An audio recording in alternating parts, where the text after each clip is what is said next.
Okay, we have Yorktown, Virginia, and Maryland. All right, it's 7 p.m., so I think that we'll get started. So again, I want to welcome you to AARP Virginia's Medicare 101 workshop, and thank you for joining us. My name is Terry Gross, and I am a volunteer community ambassador with AARP Virginia. This program is scheduled to run for about 60 minutes, but we might finish up a little bit early depending upon how many questions you submit. Please be sure to ask your questions in the Q&A rather than in the chat, because we will be able to get to them at the end of the program if they're in the Q&A. AARP created this workshop because we're committed to helping you understand the ins and outs of your Medicare benefits. This webinar is an overview of the different parts of Medicare, coverage and costs, and your choices of Medicare plans. It's a good start, and we will provide you with resources and tools to learn more on your own afterwards. AARP wants you to have the answers, so when you're thinking about Medicare, you're confident in making a decision that's right for you. In the follow-up email for today's session, we will include a link to download the slide presentation and a link to the resources that we will share this evening.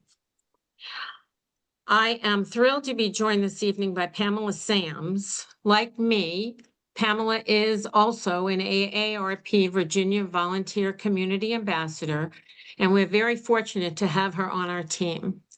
Pamela is a chartered retirement planning counselor, and she spent the last 20 years helping people improve their personal and financial wealth through solid financial life planning.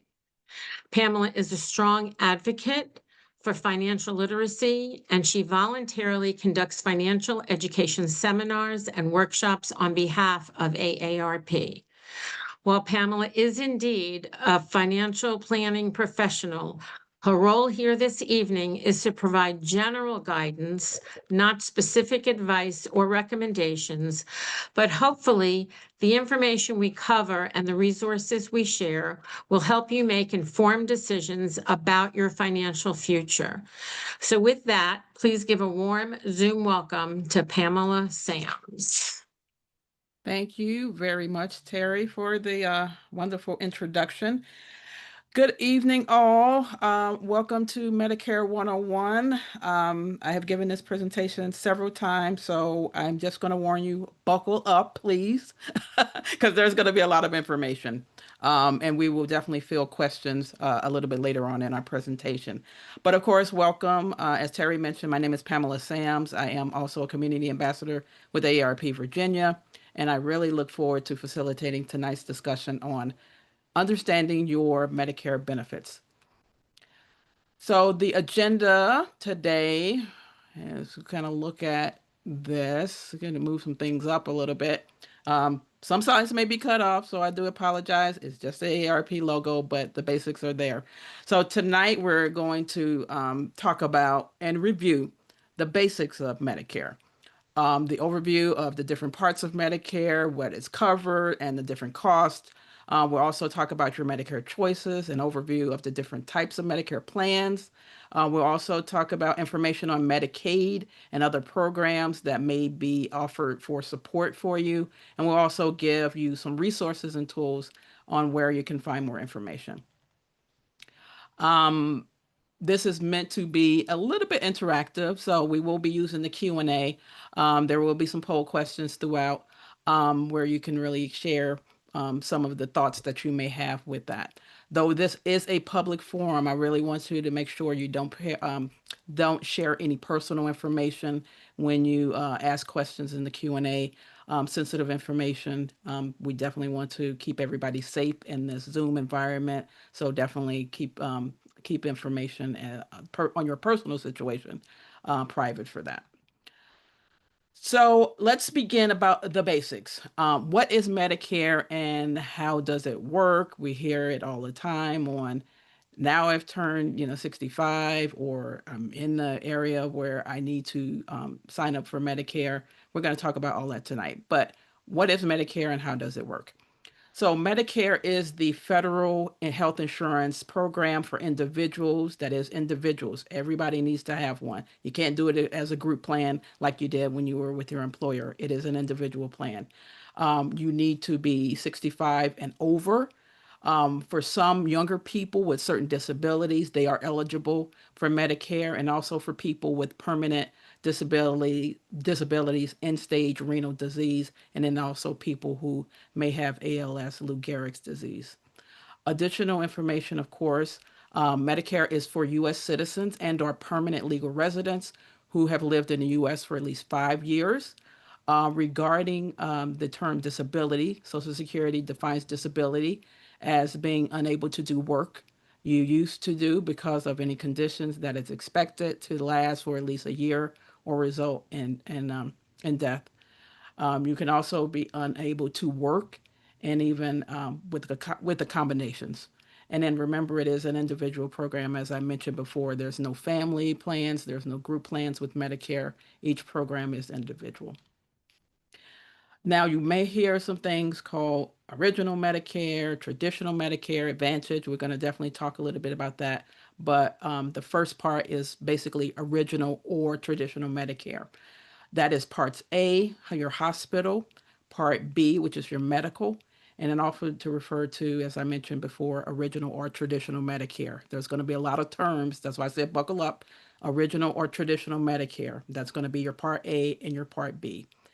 Part D is optional, but you do have what you need for prescriptions, drug coverages, and then also are also part of original Medicare. So it's going to be an alphabet soup tonight. So A, B, and D are considered original or traditional Medicare. Medicare Advantage, if they didn't screw you up before, is also known as Medicare Part C. So if you hear Medicare Part C, it's not a whole totally different thing. Well, it is a different thing, but it's called Medicare Advantage. They decided to do A, B, D, and then squeeze C in there. I don't know how it happens, but that's what happened. So these plans are offered through a private insurance company. It typically includes your Part A, B, and D under one particular plan. So think of it kind of like a bundle. And we're going to discuss, of course, the specifics later in the presentation on what each plan would cover. But before we hop into that, let's talk about this quiz. So, is enrollment into Medicare system automatic? So, if you can take a few seconds and think about, is enrollment in Medicare system automatic? And then we'll see what we have.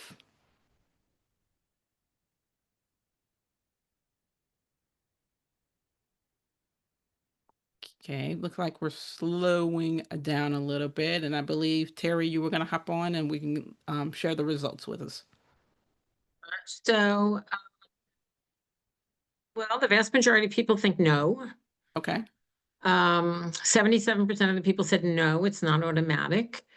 8% said yes, and 15% said it depends. Okay. I love that it depends. That always happens. Thank you very much, Terry, for sharing that. So we had a yes at 8, and we had no at 77. That's a bulk of it. And of course, 15 depends. So if you're thinking about the automatic part of it, you are correct if you picked, drum roll please, and I don't have my drumsticks, but anyway, it depends. So for those people who pick C, it depends. Thank you very much for playing. There's no parting gifts, unfortunately, but you are correct. It is C. If you are already collecting Social Security when you reach 65, then enrollment is automatic. But if you are not collecting Social Security and you have to enroll in Medicare, basically, so it's not going to be automatic. If you are on Social Security, automatic. If you are not collecting Social Security and you want to receive Medicare, you do have to go to the, believe it or not, is on the Social Security Administration website to sign up for Medicare. So thank you very much for participating with that. And so let's move on a little bit and go through each of the different areas of Medicare. So I want to go through some of the responsibilities, take a minute to really briefly describe some of these terms that we'll be going through today. So a premium is a monthly amount to pay to Medicare or the private insurance plan for healthcare or your prescription drug coverage. You're going to have a deductible. That's the amount that you owe for the healthcare services or your healthcare coverage before the healthcare plan begins to pay. So the deductible may not apply for all services depending on your plan. So we'll talk a little bit about that later. You have co-insurance. This is the amount that you may be required to pay as your share of the cost for services after you have paid the deductible. So co-insurance is usually a percentage. And co-payment is a fixed amount that you pay for covered healthcare services, usually when you receive those services. So when you go to the doctor, you may pay, some type of copay that, you probably used to that anyway. So will be the amount that you pay. So the amount's going to vary depending on the types of coverage healthcare services that you do receive under your Medicare plan. So let's talk a little bit about, and you can definitely throw in the chat. We're not going to spend too much time on this, but what doesn't Medicare cover? And let's see where people are with their knowledge of Medicare tonight. Is what does Medicare do? What doesn't Medicare cover? And then, like I said, we're going to spend a few. And Donna, unfortunately, we're not using the raise hand feature today. If you have a question or you have an answer, so to speak, go ahead and put it in the Q&A. And then Terry will kind of help me out on what people are saying on what doesn't Medicare cover. So we have dental and we have glasses so far. So Okay. vision, long-term care. Okay. That's all we have so far. Okay. So dental, long-term Vision. care, anything else? Dental, vision, and long-term care. That's all I see. Oh, Okay. let's see. Anything else coming? Nope, that's it. No, okay, all right. So 2 people played tonight, so that's great. Maybe we'll send them some type of parting gift. Just joking. People So put it in the Q&A. Excuse me, just 1 second. okay, all right, that's fine. Hearing aids, dental vision disability, hearing aids Okay, again, does okay, not cover MCRB monthly premium. I'm okay. not, You're not that's familiar it. with that, but okay, go. We can definitely talk about that. That's it. Mhm. Okay. So that's great. So thank you very Elective much for surgery just got put in, elective surgery. elective surgery. Yes, elective surgery. So let's talk about what it doesn't cover, and then we definitely got some great answers that matched what Medicare does not cover. So it, in fact, does not pay for, believe it or not, vision, dental care in most cases, hearing or long-term care, such as extended stay in a nursing home. There will be some brief benefit, and we'll go over that in a little bit. Medicare Advantage plans may cover some of these, but traditional or original Medicare does not. So we'll get into the differences between original and or traditional Medicare and Medicare Advantage in a moment. But the fact that Medicare does not cover long-term care is a surprise to a lot of people.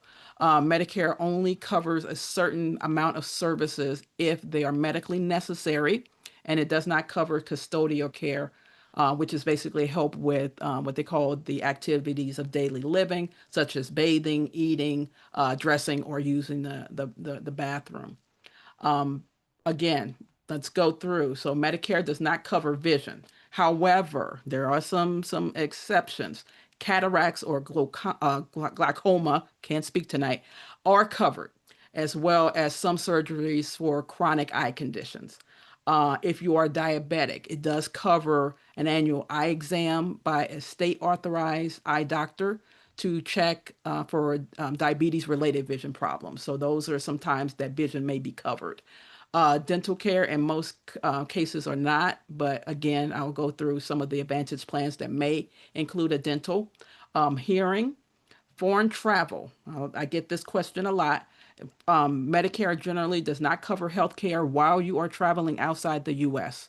The 50 states, of course, the DC, Puerto Rico, Virgin Islands, Guam, or any territories that are U.S. or considered part of the U.S. So you will be covered in that instance. But if you're going somewhere outside of something that's outside of the U.S. or U.S. territories, then Medicare will not cover that. Now, if there is, of course, if there's emergencies, they're going to pay for emergency inpatient hospital or doctors or ambulance services to get to a foreign country. Those are in rare cases. So don't think if something happened to you, you're in Europe or something like that, that Medicare wouldn't cover. If it's an emergency, they will cover that. Medicare drug plans doesn't cover prescription drugs that you buy outside the U.S. Only those that you buy or prescription inside the U.S. And of course, Medicare.gov has more information. We will pass along all of these resources after the presentation. You'll probably get that sometime tomorrow about some of the other information. I'm sorry, some of the other things that Medicare doesn't cover. But those are the basics. So let's talk a little bit about skilled nursing care. So this is the part that a lot of people are have this misnomer on. Hey, Medicare is going to pay for long-term care. Yes, to an extent. So Medicare does not pay for stay in any long-term care facility or the cost of any custodial care. That is, like I mentioned before, the help with the activities of daily living. They call them ADLs, bathing, dressing, eating, all of those things, except in a very limited circumstances when a person receives home health services through either a Medicare approved agency. So please note that there are rules that could be quite complicated when it comes to skilled nursing care. Now we're going to go over some at a very high level. The situation may vary, of course, depending on whether you have original Medicare, if you have Medicare Advantage, or a Medigap or Medicare supplement policy. So, in a skilled nursing facility, what does Medicare cover? So, if you are enrolled in original Medicare, I'm talking about original Medicare, we haven't transferred over to Advantage yet, but in original Medicare, Part A will pay a portion of the cost for up to 100 days for that benefit period in a skilled nursing facility, or what they call NSF. So, which would be most nursing homes. If you continue to meet Medicare requirements under specific limited circumstances, the daily skilled nursing or rehabilitative care is ordered by a physician. The care cannot be used, or I'm sorry, it just cannot be custodial care or personal care, such as bathing and dressing. You must be admitted into a Medicare qualified skilled nursing facility within 30 days of a qualifying hospital stay for the same illness or injury of a condition that is related to it. So, a qualifying hospital stay, this is a 3-day rule. That's why I said buckle up, take as much notes as you can. Qualifying hospital stays mean that you must be admitted in as an inpatient for at least 3 consecutive days. The observation status does not count. The day that you're admitted does count, but the day you're discharged does not count as one of those days. So additional time is spent in the ER, that does not count either. So when when you enter the hospital, ask if you are being officially admitted. Ask if you are being officially admitted, because that's when your clock starts, or if it's for observation. If the latter, you want to appeal to your doctor to see if you can be switched to an inpatient status, because that's where your 3-day rule starts. Medicare Advantage plans, which match the coverage of your original Medicare or traditional Medicare, are often provided as additional benefits, often don't have the same restrictions for enrollees. You want to check with your plan provider, of course, on terms for their skilled nursing care. So, nursing facilities are only places that have to abide by the Medicare rules. If you are discharged from the hospital to any other kind of facility on an ongoing case, such as a rehabilitation hospital, Medicare provides coverage for different rules for that. What original Medicare does pay, of course, if you do qualify for a skilled nursing facility, Medicare pays 100% of the cost. That's going to be meals, it's going to be nursing care, it's going to be your room, etc., for the first 20 days. And so for days 21 through 100, you're going to bear some of the costs of that daily coinsurance. We went through the definition of coinsurance. So In 2025, which we are in now, that amount is $209.50 per day um, of co-insurance that you are responsible for. So if you remain in a skilled nursing facility longer than that 100 days, you are responsible for the full amount unless you have additional insurance such as a Medicare, Medigap or Medicare supplement policy that will cover the co-insurance after or the amount after the 100 days. But once the 100 days is up, that's it for skilled nursing care. So the average stay for the Medicare patient is about 23 days per the Center for Medicare and Medicaid Services as a statistic to know. So if I didn't confuse you too much with the hospital thing, let's move on.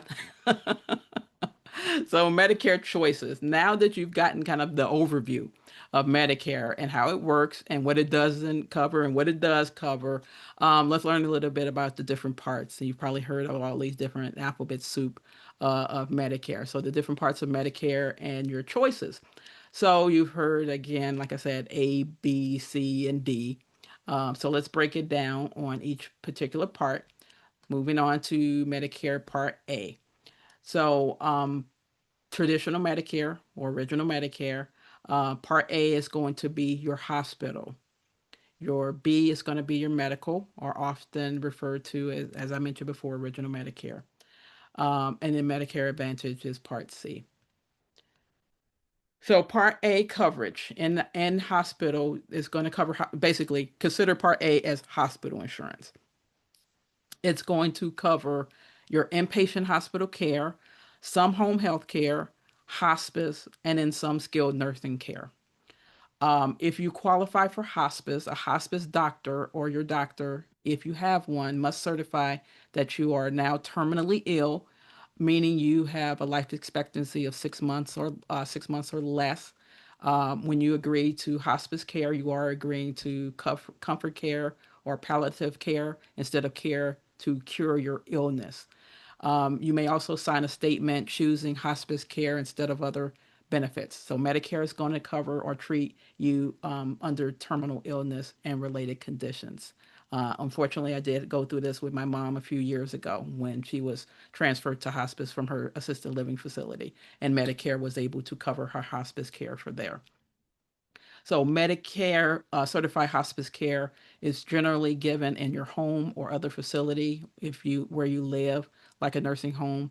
Original Medicare will pay for covered benefits for your health problems that aren't part of your um, terminal illness or related conditions, but hospice should cover most of your care. You pay nothing for hospice under Medicare. You may pay maybe a small copay up to $5 for each prescription or outpatient drugs for plans or symptoms as, basically pain management type of things. But in rare cases, the hospice benefit doesn't cover your drugs. So hospice providers should contact your plan to see if Part D is going to cover some of the pain management drugs that may be prescribed to you during hospice or your relative during hospice.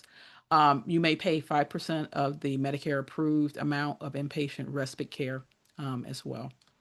So only for hospice doctors or regular doctors, if you have one, can certify that you are terminally ill and that your life expectancy is 6 months or less for that. You can continue to get hospice care for as long as hospice medical doctors or hospice doctors recertify you. So this does have to be recertified over time.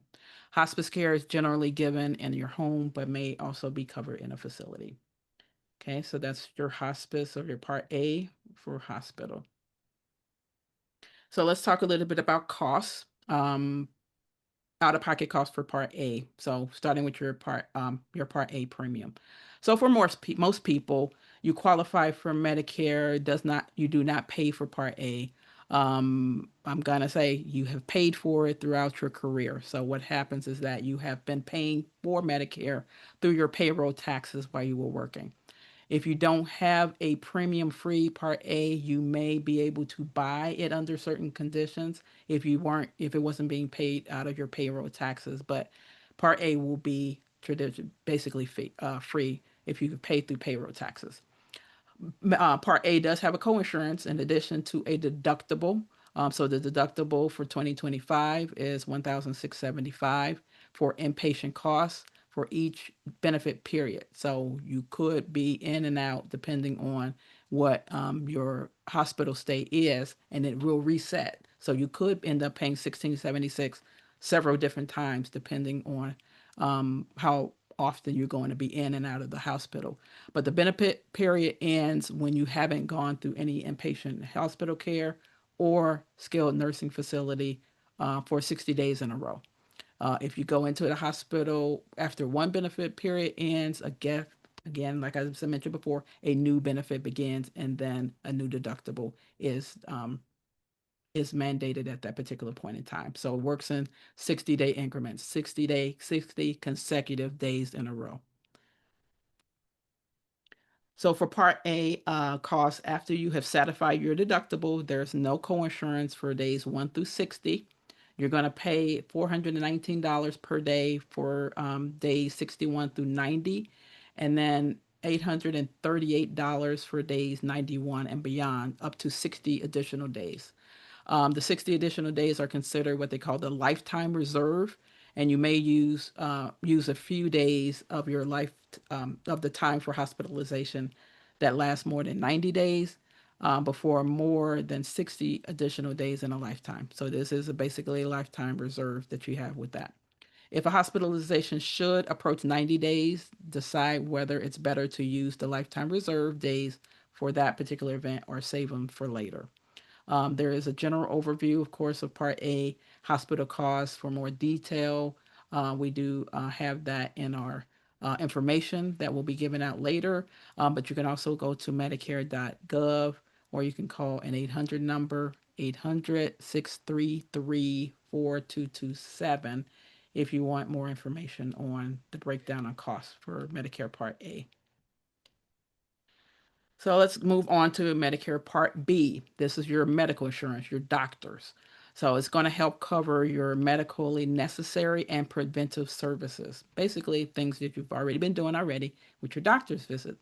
So necessary services or supplies that are needed to diagnose or treat your medical condition that meet accepted standards of medical practice. So this may include things like your doctor's visits, your e-visits, also your outpatient hospital services, such as your x-rays, same-day surgery, durable medical equipment such as wheelchairs, walkers, hospital beds, CPAP machines, things like that.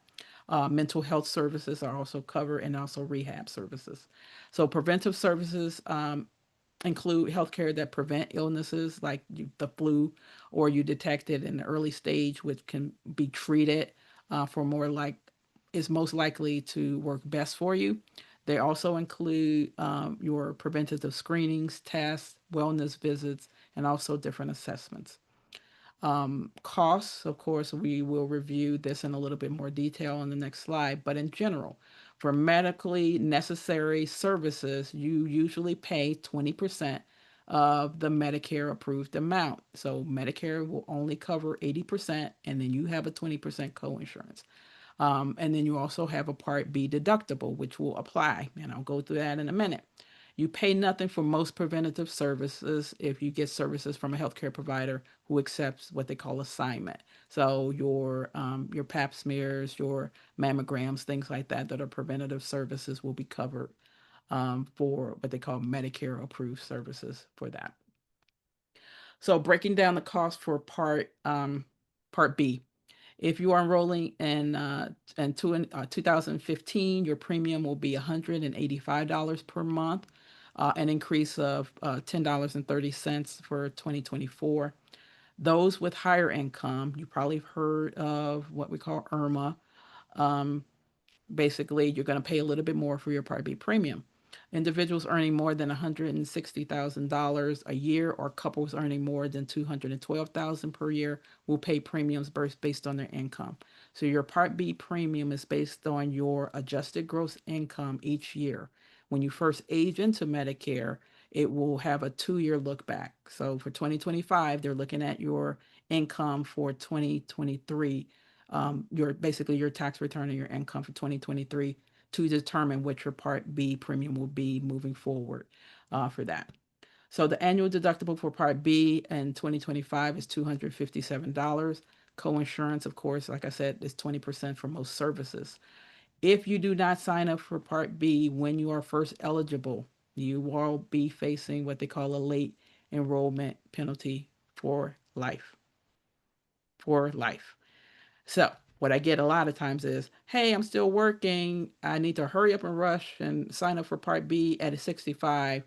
This is only if you turn 65 or you turn whatever age and you're first eligible for Part B premium and you didn't sign up. But so if you're still working and you're covered under what they call credible coverage, you're good. So don't rush and sign up for Part B when you don't have to. It's only when you have lost credible coverage, you decide to retire and you leave your employer. That's when your period opens to roll for Part B. If you don't do it during that period, then that's when the penalty will kick in. So generally, you only delay enrolling in Part B. As I mentioned before, if you and your spouse are still working and are covered by your employer insurance, COBRA does not count for that, nor does a retiree plan. Employers have 20 or more employees or until employment of healthcare coverage ends, whichever comes first. If you're any of those, you're good. You don't have to rush and sign up for Part B. But if you have any of those lapses, then that's when the penalty will kick in. Um, if this describes your situation, of course, you want to speak with your employer benefit administrator to discuss what's the best option. Do you stay on the health plan through work? Do you look at Medicare? I would definitely suggest looking at some resources through AARP and or a financial professional to discuss your particular situation. So moving on to our alphabet soup of Medicare Part D, which is your prescription drugs. This changed a lot through 2025. I know a lot of people on the call may have heard the donut hole. The donut hole does not exist anymore. Thank goodness. So there has definitely been some key changes in the Part D prescription drug benefit. So, as I mentioned before, the passage of the Inflation Reduction Act has ushered in some very significant changes in the history of Medicare programs.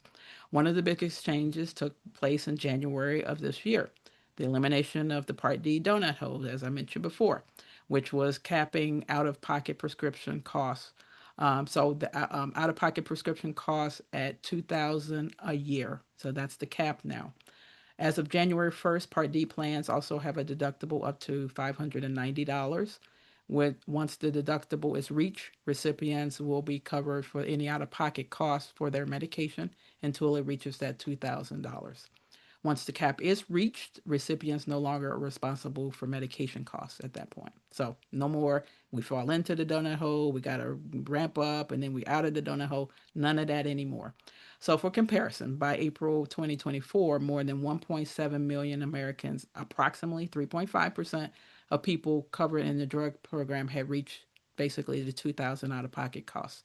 With the changes to Part D, those individuals will not incur any out-of-pocket medication costs for the remainder of the year, which is nice.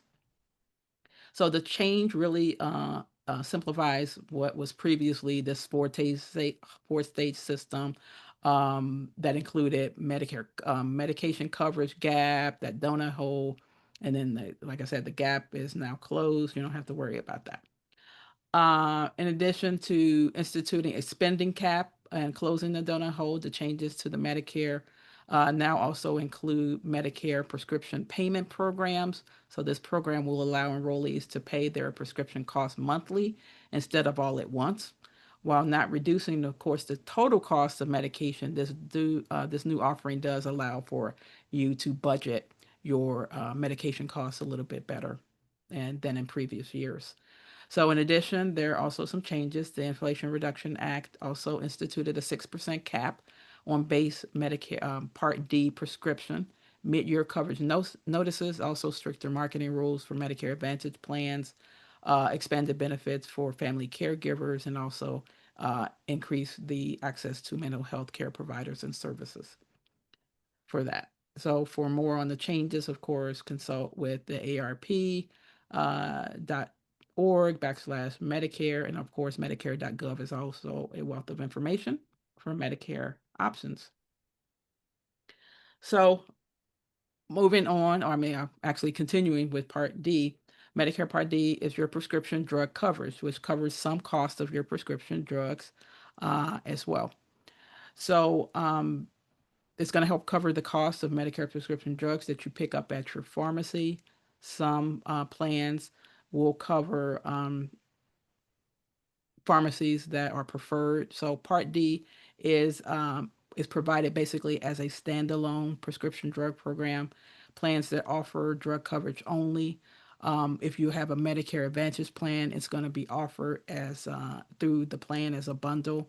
But if you are in original or traditional Medicare, you do have to buy a separate Part D standalone plan through an insurance company. They are run through Medicare approved insurance companies. And to get that Medicare prescription drug coverage, you must join a plan by one of those insurance approved Medicare approved insurance companies. Man, my voice today. So if you are eligible to join and you do not join, there is also a late enrollment penalty for that. Qualified drug plans may be included in some retiree health care insurance plans that meet the Part D requirements. So let's say you are in a plan through work, you decide to do Medicare, but you kept the drug plan, it meets the qualifications, you're good, you don't have to pay the penalty for that. What I get a lot of times is, hey, I'm not on any prescriptions. Why should I sign up for a prescription drug program right now? Sign up for it, because if you do it later on, all of a sudden your doctor prescribes some medication to you, and it's after the period where you were first eligible for sign up for Part D. Now you fall into that late enrollment period, unfortunately. Um, is it fair? You know, who knows? But that's what happens. There's going to be annual notice changes. Also, pay attention to your formulary. Each year, Medicare, your prescription drug program comes out with their formulary, usually around this time of the year. Look at it, make sure your drug plan is or your particular prescription is covered. Sometimes things come on the formulary. You don't want to get stuck in January of next year going to your pharmacy and then getting a drug that you usually have, and now all of a sudden it's off the formulary. So check the drug restrictions or possible prior authorization requirements of the prescriptions you may be on. Consider selecting a plan not based on cost, but what your needs are. There's a lot of tools. ARP also has some tools.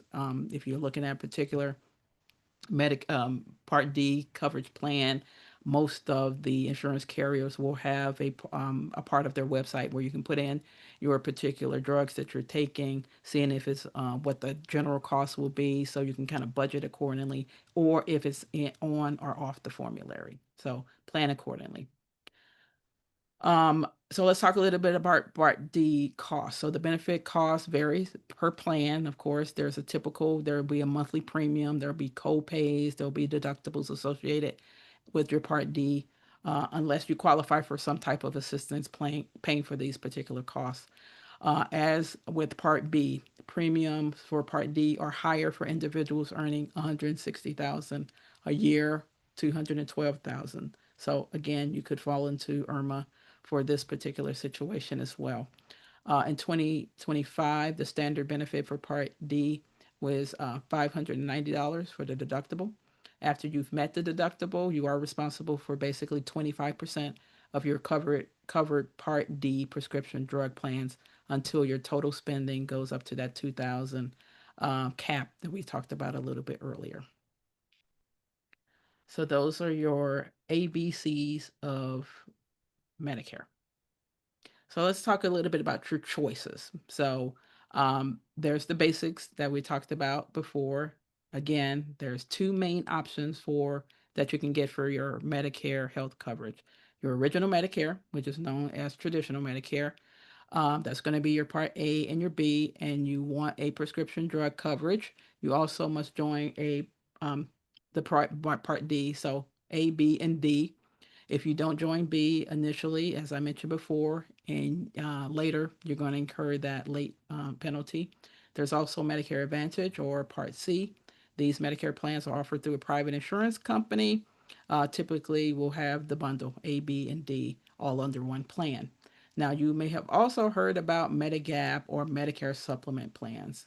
You're probably going to hear it all, going to get stuff in the mail and you're going to hear all of the commercials fairly soon about Medicare supplement, Medicare Advantage. These are basically supplemental insurance for those on original Medicare. You cannot have Medicare Advantage and Medicare supplement. It's basically you're going to do Advantage with A, B, and D bundled, or you're going to do original Medicare, A, B, D, and a supplement. Okay, so let's go over some of the options in a little bit more detail for you. So with original Medicare, it's going to be a fee-for-service health plan. Original Medicare consists again of A, B, and covers many, but not all, of your healthcare costs. There's a 80-20, I guess Pareto principle for Medicare too. 80% that will be covered with Medicare, 20% co-insurance for you for that. Because Medicare doesn't cover all of your healthcare costs or health services, some people consider buying that Medigap or Medicare supplement. Medigap and Medicare supplement, interchangeable terms. So if you hear me say Medigap policy, Medicare supplement, it's the same thing with that. So people with original Medicare, you can go to a doctor or hospital or other healthcare providers who accept Medicare, which includes about 95% of physicians that are out there. If you do have original Medicare and you want to get Medicare prescription drug coverage, you must choose to join a Part D prescription drug plan with another. So you can have basically your supplement with one company and you can also have your drug with another company. Doesn't matter. You can mix and match if you want to, but just know A, B, D, and a supplement if you are doing original Medicare. Now you don't have to do the supplement, but some people want to ease the cost of that 20% co-insurance and take a look at that. So let's talk a little bit about that Medigap coverage, because Medicare again doesn't cover all of the healthcare costs. Um, a supplement or a Medigap plan may be beneficial for you. So Medigap is that private health insurance that will pay for some of those services for Medicare. It doesn't cover, such as deductibles, your co-insurance, co-pays. So Medicare supplement or Medigap plan is only available for people with the original Medicare. If you have Advantage, this does not pertain to you. Insurance companies in most states can offer up to 8 standard Medigap plans for new enrollees.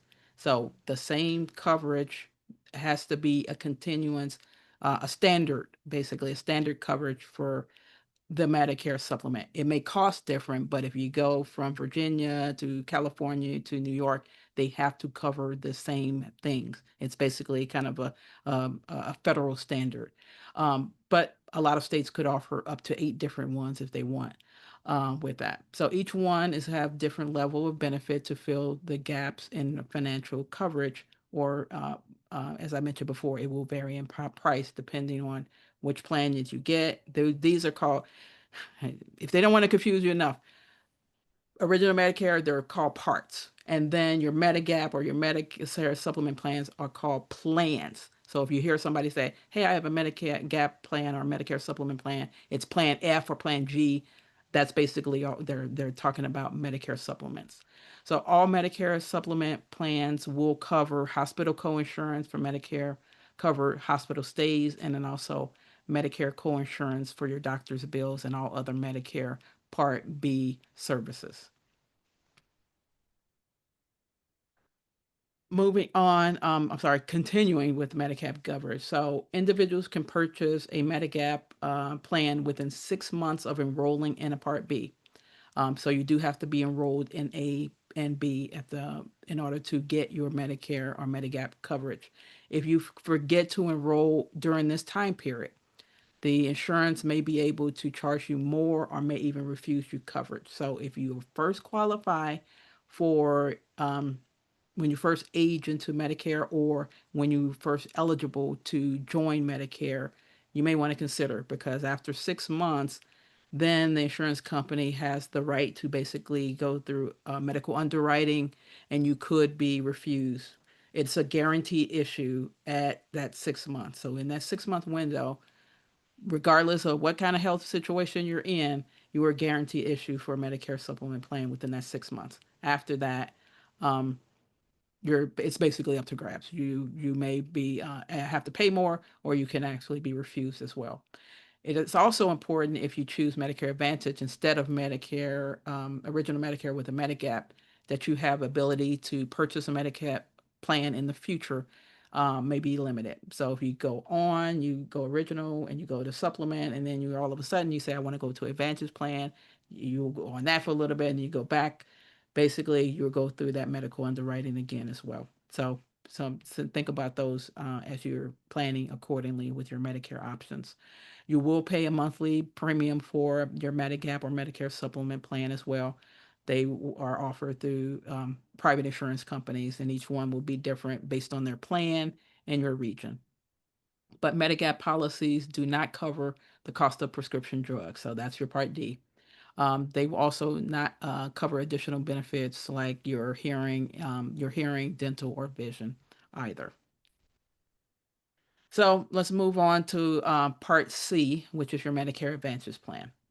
Um, as I mentioned earlier, so Medicare Advantage plans, also known as Part C. Your Medicare Advantage plans are private health plans offered as an alternative to the original Medicare. They are provided by Medicare approved private insurance companies. So to be eligible for Part C, you must first be enrolled in original Medicare. So you're always going to be enrolled in Part A, and you're always going to be enrolled in Part B in order to enroll in an Advantage plan. You will continue to pay your Part B premium along with any premium that your Medicare Advantage plan has. So you'll have the Medicare Advantage premium, but you'll also have a Part B premium. You're never going to get away from Part B premium. Still, again, based on your adjusted gross income each year. All Medicare Advantage plans must include A and Part B. In most cases, it includes Part D, your prescription drug programs. As I mentioned in the last section, you do have to be aware when you choose the Medicare Advantage plan instead of original Medicare with Medigap, because your ability to switch to a Medigap or Medicare supplement in the future may be limited based on the medical underwriting that you may have to go through. Additionally, if you have original Medicare with the Medigap slash supplemental policy, you can switch to Medicare Advantage. You may not be able to switch back. I mean, you can, but again, you may have some issues there. Medicare Advantage plans include your A, so your hospital insurance, your B, your medical, and then of course your D, which will be your prescription drugs, and then some have extra benefits like hearing, dental, vision, gym memberships, things like that. So just look at the extra benefits that may be provided through an Advantage plan that you are considering. Medicare Advantage is also available in most parts of the U.S. You must live in the plan area, however, to receive services. You must choose from plans available in your area and then sign up directly for that. Medicare Advantage plans pay for the same healthcare insurance as original Medicare, but they also offer, as I mentioned before, additional healthcare services, the vision, dental, hearing. Um, Most Advantage plans, you can only go to your doctors, just like you have with your group plans, like an HMO. If you have a PPO Advantage plan, gives you a little bit more flexibility. But if you have a Medicare Advantage, for the most part, you can only go to doctors, specialists, and hospitals on the plan provider list. Plans are limited coverage, also provide no coverage for out of network providers unless you do have a PPO plan through Advantage. You must also follow the insurance company's rules, such as requiring a referral to see a specialist. But make sure you understand how Advantage works before you join a plan. So we want to make sure you know that. If you have Medicare Advantage plans, your out of pocket costs will depend on things like whether the plan charges a monthly premium in addition to your Part B premium. There are some plans that have zero premium plans. Some plans have premium, some don't. Whether the plan is yearly deductible or any other additional deductibles, how much are you going to pay for each visit or service? Meaning you pay co-pays or co-insurance, whether you follow the plan rules, like using their providers in the plan network. So, for example, if you seek services outside of the plan network of providers, you'll likely pay, of course, a little bit more for that. And then also whether you need those extra benefits if the plan charges for those. But remember, all of the amounts are determined by the private insurance companies that run a Medicare Advantage plan. So costs will vary depending on the plan, and then they also may change each year. They reset each year. So speaking of that, I've been talking to you for about 50 minutes now, and we have a little bit more to go. So let's talk a little bit about how can you compare Part Medicare, Part D, or Advantage plans? What do you think? How can you compare some of these plans that are out there?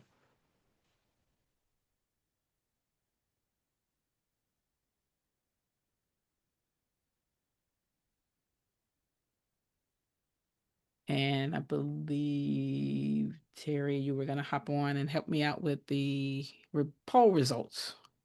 I'm here. They're still Okay. coming in. Okay.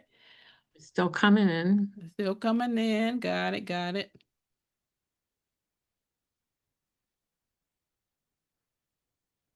Okay. Looks like we're done. Yeah. Looks like we're slowing up a little bit. Yeah. So the choices were sort through materials you receive in the mail. Mm-hmm. 6% voted for that. Yep. Nobody voted for ask relatives and friends which they prefer. Okay. 2% said identify the plan with the lowest monthly premium. Okay.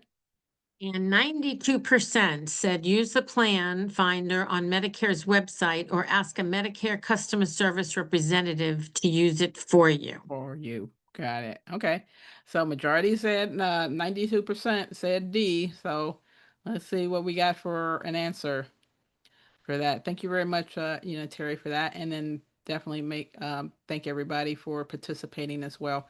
So if you did pick D, you are correct. Though some of those other options are definitely available to you. If you want to sort through all the material you receive in the mail, if you are definitely in that range where you are eligible for Medicare, you will be inundated. So if you want to sort through all the material, feel free to do so. But the answer is D. You can use the plan finder on Medicare's website, medicare.gov. Ask a Medicare customer service representative to help you use it. These are basically comparing plans. They're not ever going to tell you which plan to go with when you go to Medicare.gov. They will help you parcel through some of the pros and cons or some of the things that you may want to consider.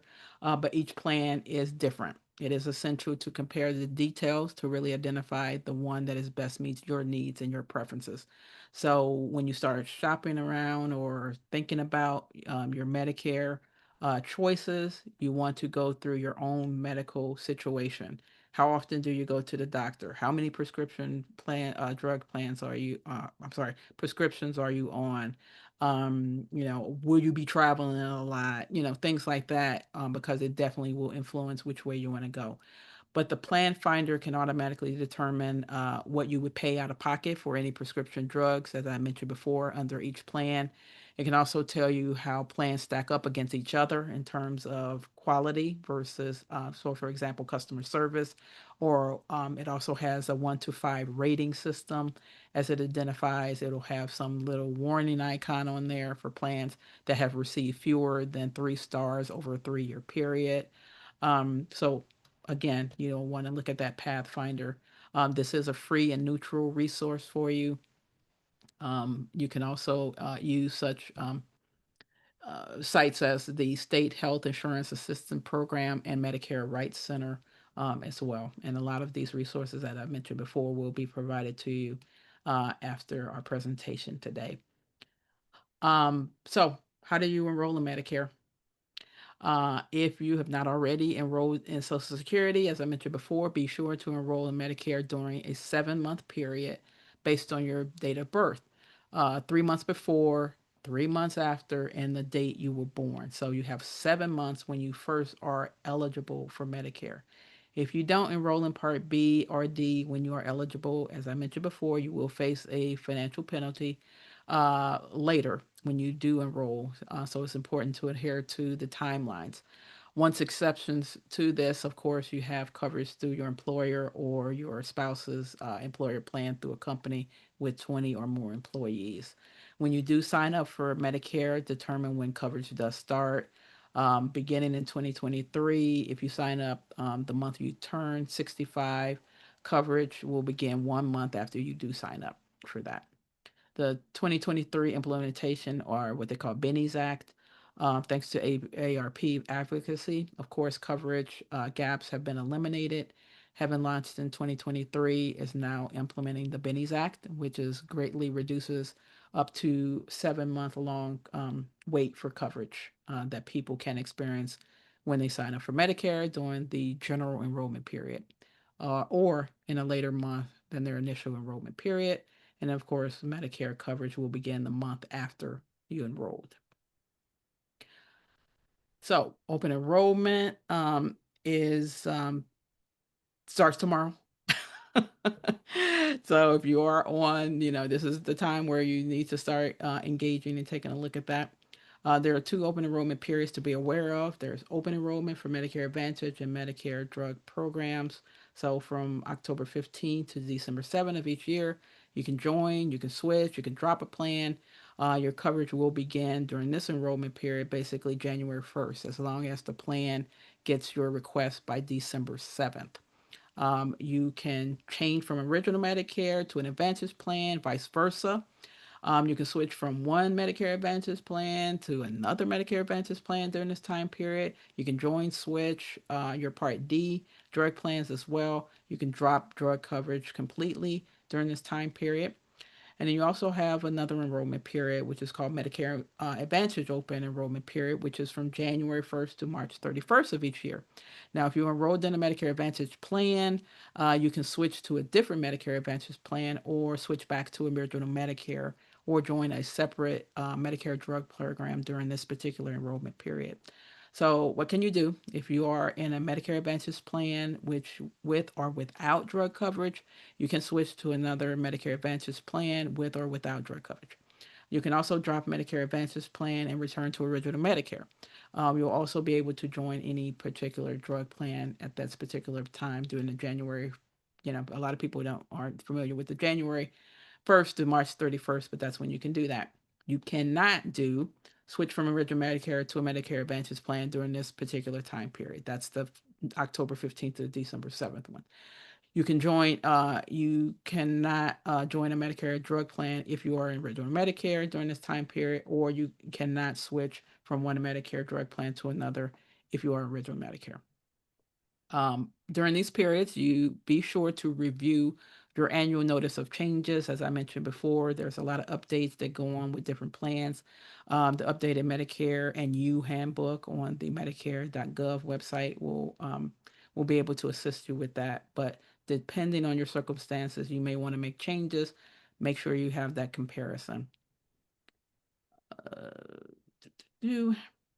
So there's also some special enrollment periods, so some triggers that you have. So if you make changes to your Medicare Advantage and Medicare prescription coverage, you have certain life events that do happen. So if you move or you lose what they call credible coverage, that opens up a new window for you, what they call a special enrollment period.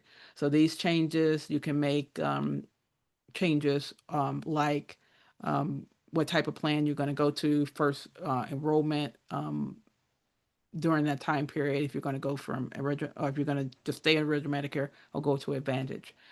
Generally, this happens when you're transitioning from an employer-sponsored plan. You have 8 months instead of 7 during your special enrollment period, which provides you the opportunity to sign up for Part A and B at that particular point in time. So the separate enrollment period starts 1 month after the employment ends, and then the month after group coverage based on your current employment ends, whichever comes first. So you do have 8 months for that special enrollment period. Talk a little bit about Medicare fraud. So before I move on, I really want to pause to share some information about protecting yourself against Medicare fraud. Tips to protect yourself from Medicare fraud. You want to guard your Medicare card like it's a credit card. You're going to get it. It's going to have your Part A effective date, your Part B effective date. You want to keep that safe as possible. Medicare will never contact you for your Medicare number for any personal information unless they give permission in advance. Medicare will never call you to sell you anything. You may get calls from people promising that there are things, especially during this time of the year. If you give them your Medicare number, don't do that. Medicare will never visit your house. And then also, Medicare cannot enroll you over the phone unless you call them first. There's what they call a scope of service if you are approached through a Medicare representative, or I'm sorry, a Medicare agent who is selling Medicare Advantage or supplement plans. They have to do first a scope of appointment that you have reached out and you want services or you want to discuss services with them. Check regularly Medicare billing fraud, review your Medicare claims and also Medicare summary notices for services billed for under your Medicare number that you don't recognize, and report anything suspicious of Medicare. If you do suspect fraud, call the 800 Medicare hotline. Of course, AARP has our fraud watch helpline. It's also a good resource to ask questions or report any fraud or scams as well.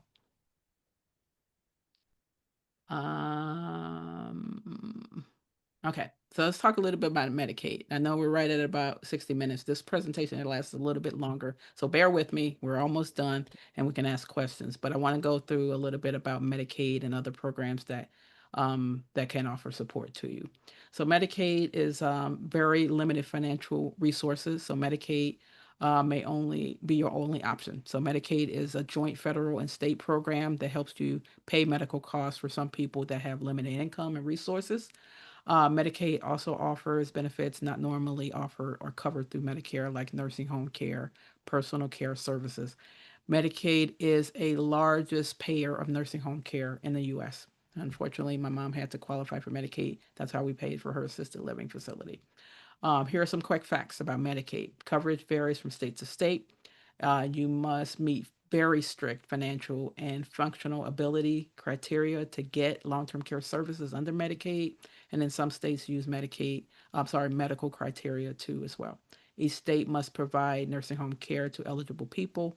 Facilities must be certified by the government to serve people with Medicaid coverage. And then also, to an extent, each state provides home and community-based services as well as some things that may not be covered through Medicare.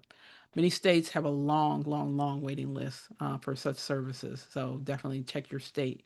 Some states let people eligible for Medicaid decide for themselves which goods and services will meet their needs best for long-term care, and then they might also be able to hire a family member or friend to provide those needed care as well. So the strict financial rules as it relates to Medicare. Recipients can keep up to $2,000 in cash or and other assets, not counting their home or your vehicle, but there are important provisions about financial protection from spouse and dependents, and estate recovery and transferring assets as well. Definitely check with your state Medicaid program if to see if you qualify or learn how you can apply for such benefits if you think you fall into that category. Other programs. Oh, if Medicare doesn't cover what you need and Medicaid is not an option for your situation, there may be some other ways to help. There are government programs that offer many services that can help you. They include home delivery meals, transportation, caregiver support, also help with household chores. There's disease prevention programs. You may be able to investigate some of these programs, such as Alzheimer's Association, the Diabetes Prevention Program, also deals with some long chronic conditions. These groups can help support and may provide some limited services. There are also some faith-based programs that are out there. If you're a member of a faith-based community, such as services such as friendly visits or assistance with transportation and errands, may also be available as well. And let's see where we are. So resources. But we covered a lot today. So before I leave, I want to kind of go through some resources that are available, and then I'll go ahead and take some questions for you. If you do have specific questions about your Medicare benefits or plans, there's a place to go. I keep referencing Medicare.gov. That is basically your home base when it comes to anything Medicare related. Or you can call the 800 number to Medicare directly. If you do have questions about choices of plans, you may also visit the website for the State Health Assistance Program, which is shiphelp.org. The website will let you find counseling and assistance in your local community. Great thing about that particular program is that they do sit down with you and kind of help compare plans side by side. Basically, no bias with that for your particular health needs. So remember to get the most out of your Medicare coverage. You want to review your benefits. You want to learn what Medicare covers and what it does not, and then know your own particular situation. Again, of course, for those approaching Medicare initial enrollment period, ARP New Medicare Enrollment Guide can be particularly helpful. The Medicare Enrollment Guide is a self-paced online tool designed to help you get personalized answers to your most pressing questions about enrolling for Medicare. The interactive guide provides a step-by-step direction on what to do, what to consider, and when to sign up for coverage. You can find that at arp.org/Medicare enrollment. Another resource is the ARP Medicare Resource Center through arp./Medicare for that. And of course, there will be your answers tool. We're going to definitely take questions in a minute, but if you don't get your question answered tonight, you may remember that we talked a little bit about the Medicare questions answered at the beginning of the presentation. There is a ARP tool called Your Questions Answered. Very helpful tool, whether you are really searching for answers for questions or we want to ask a question on your own. You will receive a personal answer via email within a few days on this particular tool. So you can search for answers. You can select Medicare under the drop down box that's listed. You can scroll through frequently asked questions about Medicare to find one that may match yours, or you can get your own personal one answered as well. And again, they will respond in a few days with information regarding your particular situation. And you do not, I'm sorry, you do need to have a current AARP login to utilize the tool, and you will need to be logged into the website to submit any questions. Hopefully, most people are members of AARP, so you can use that. So, in order to submit a unique question, you will receive an answer from a Medicare expert from the Medicare Rights Center within 2 to 3 business days if you use your questions answered. And with that, I'm going to go ahead and open the line for questions on this presentation. So who's helping me with questions tonight? You're on your own. I'm on my own. You're on your own. I'm on my own. I know. I just this is like baptism through fire hose with Medicare, and I've done, like I said, this presentation several times in the community, and it's always raises some type of question. So I'm sure there are questions. So we do have quite a number of questions. Thank you, Pam, so much for all of this information. We know that we threw a lot of information out at you, and some of you did ask questions that were actually answered during the program. So hopefully you got those answers. Also, Don Harmon, who's on here helping us technologically, has dropped a lot of those resources that Pamela was talking about into the chat. So you can get a lot of that information out of the chat. And I have 2 other Virginia volunteer and community ambassadors with me, Opal Elliott and John Emery. And we are going to take turns reading your questions, and Pam will answer them, hopefully. Yeah, hopefully. Somebody asked if you can give an example, a hypothetical example of a Part A coinsurance. A Part A coinsurance. So with coinsurance, that's that 20%.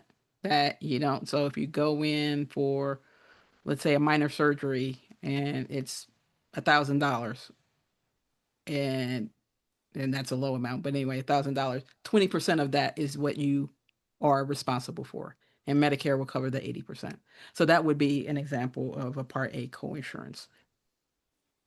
Thank you. Opal, you could take the next one. Sure.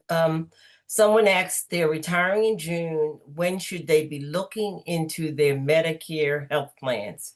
Right now. Go ahead, Pam. June of next year? Yes. Yeah. Okay. Then they would probably start looking, you have that 7 months prior.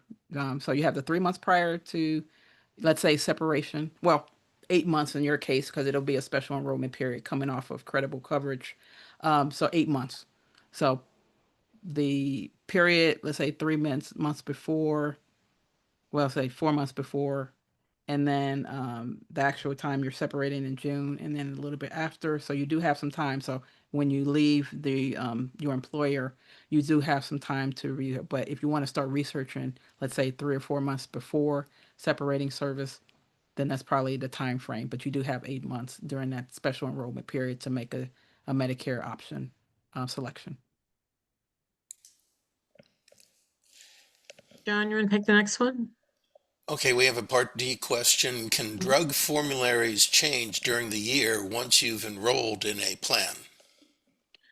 For the most part, no. So it will come out. Usually, it's an annual. So they will come out, like I said, generally during this time of the year when open enrollment is open for, well, basically the annual open enrollment for Medicare. You'll get a formulary, and then it's generally within that year. Now, it could be a special circumstance for, like I say, a couple of different drugs, but not the whole formulary. So you want to check definitely when you get it during this time of the year to double check it. Each insurance company is obligated to send a formulary change to you, but for the most part, there wouldn't be any change kind of mid-year on anything. Thank you, Pamela. Next person wants to know, they're still working.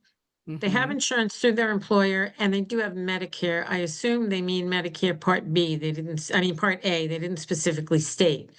Should I sign up for the other part, I assume B, before retirement? Not necessarily.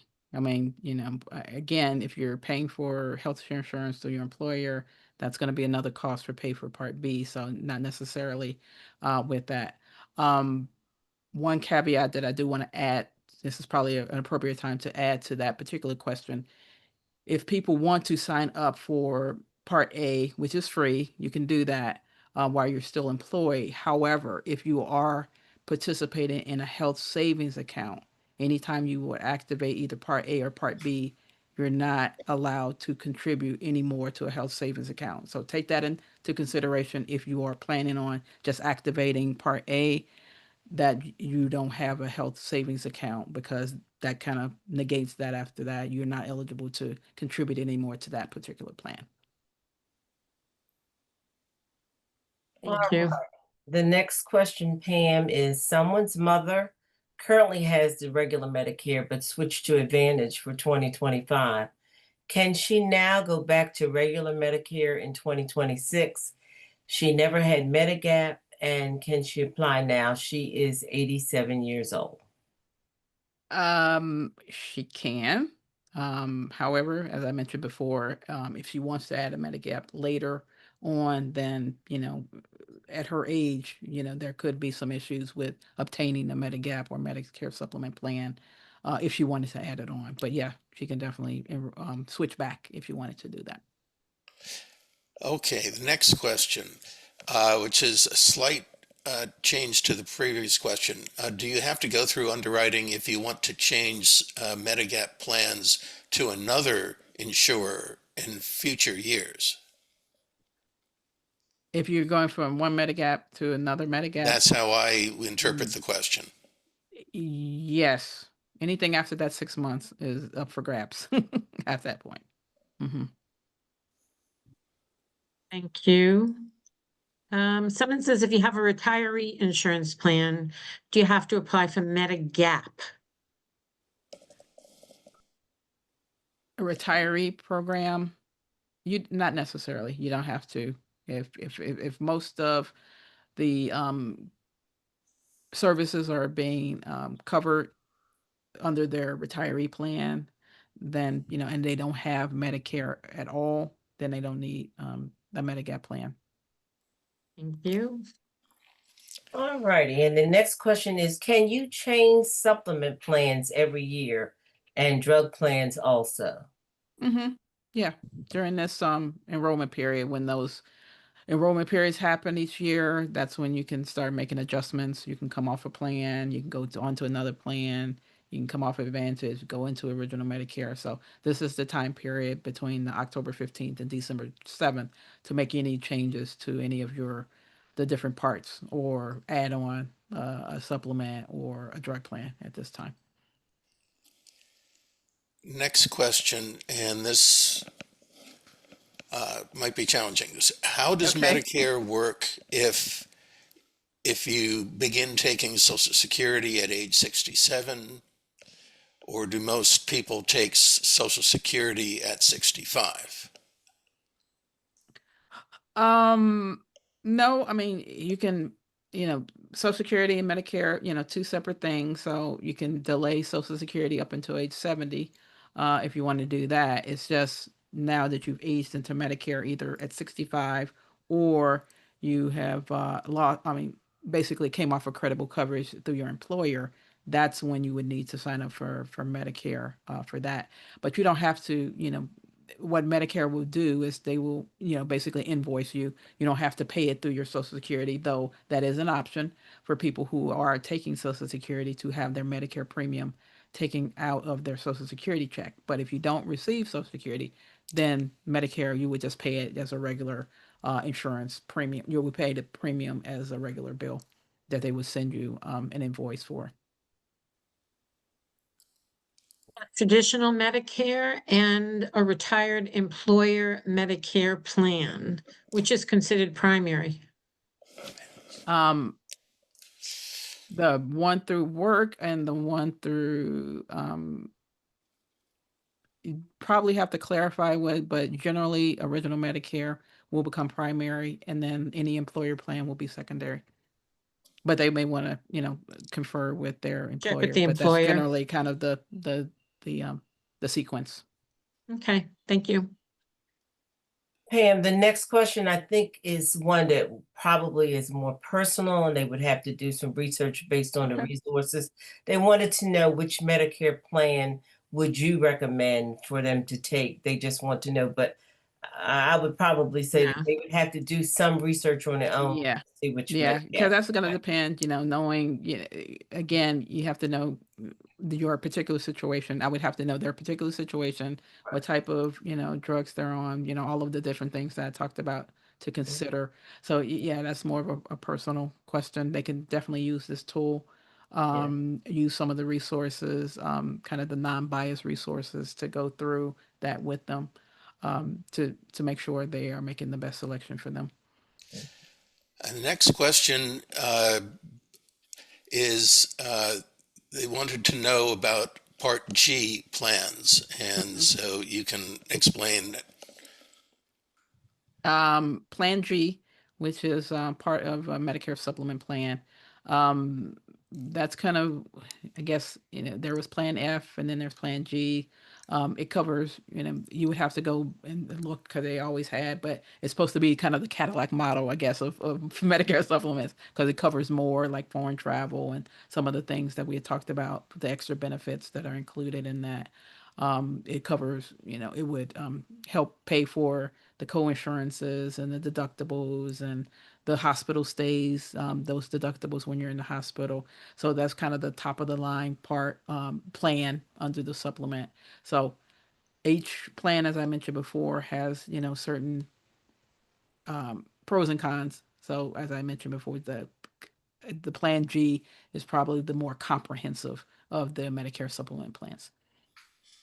There's a few more here. If I have A and B right now, and I have drug coverage through my husband's union, and I want Medicare Part D in addition to it, can I do that? Yes, But again, you have to kind of see when that person is signing up. So if it's after the time period where they were first eligible for Medicare with Part A and Part B, there could be a late enrollment period for that Part D plan. All righty. So the next question is, the person wants to know, does their 8-month special enrollment take precedence over the open enrollment period from October to December? Yes, with that, if that particular person has, because the annual enrollment period is basically kind of for everybody during this time period, October 15th to December 7th. The special enrollment period is individualized for anybody who lost coverage, coming off of credible coverage. That's a special enrollment period. So it doesn't negate anything. It's just that particular person has now a special enrollment period versus the annual enrollment period. So you don't have to wait until that, let's say, annual enrollment for that 7 months before, or I'm sorry, the that annual enrollment period for that. So that special enrollment period for that 8 months is specific to that particular person.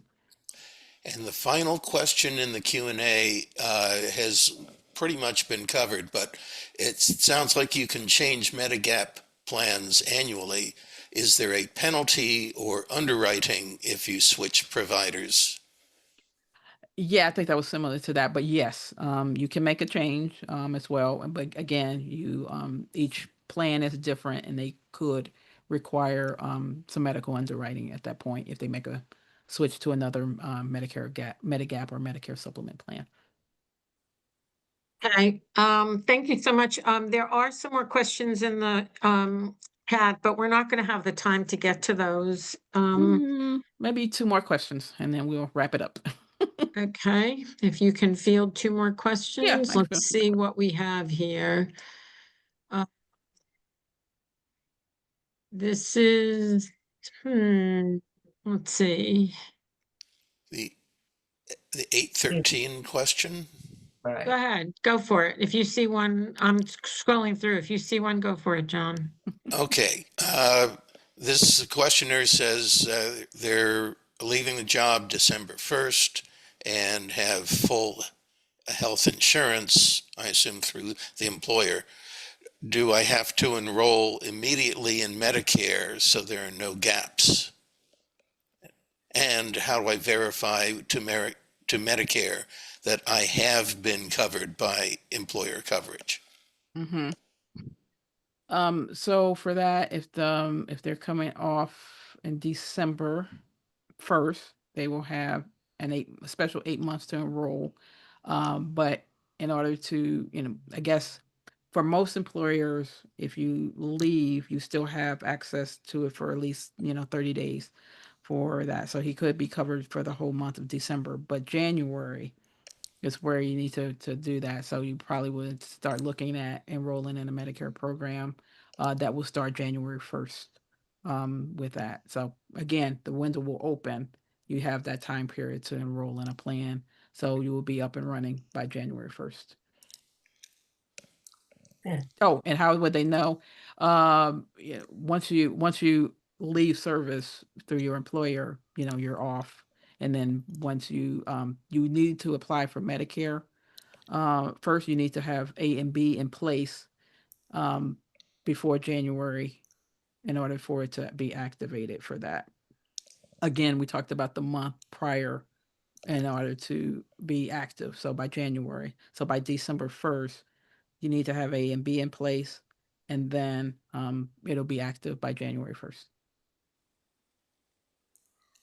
Okay, and there's another one, Pam asked, if you qualify for a special life event, like a move to a state where your Medicare Advantage plan does not operate, can you go to the original, I guess they're saying original plan, and assume if you purchase a Medicare plan that you can make both effective on the same date? Example, November 1st, since underwriting is waived for special events. Not necessarily for special events. So if you are in a plan already, and I'm assuming this person has already been on a plan, the 6 months is only when you first are eligible for Medicare or you've aged into Medicare. So after that, you are past that particular point in time, so you would have to go through underwriting regardless. If you move into a different service area for a Medicare Advantage plan, basically you will receive a notice from that particular plan. You have moved outside of the service area. Again, they will give you a special enrollment period to sign up for another Advantage plan or go to original Medicare at that point with a supplement that may at that point require medical underwriting. Okay, well, we have exhausted our time here. So on behalf of AARP Virginia, I'd like to thank you for joining us this evening and express our gratitude to Pamela for her time and sharing her valuable information with us this evening. We'd love to get your feedback on our program. In the chat box, you'll see a link to a survey. Please click on the link and take a few moments to share your feedback with us. We're also going to send this link in a follow-up email. So if you don't have time now, you will get it. If you enjoyed the program and want to join us again, we'll be offering this program again in November. I know that some of you were saying in the chat that you found a lot of it confusing, so hearing it once again might be helpful. You can get the details for that program and all of our upcoming events by visiting our calendar of events at www.aarp.org/local events. And until then, we encourage you to continue thinking about and planning for your future. Thanks so much and take care, everybody. Have a good rest of your evening. Bye-bye. Bye-bye. Bye-bye. Bye-bye. Bye-bye.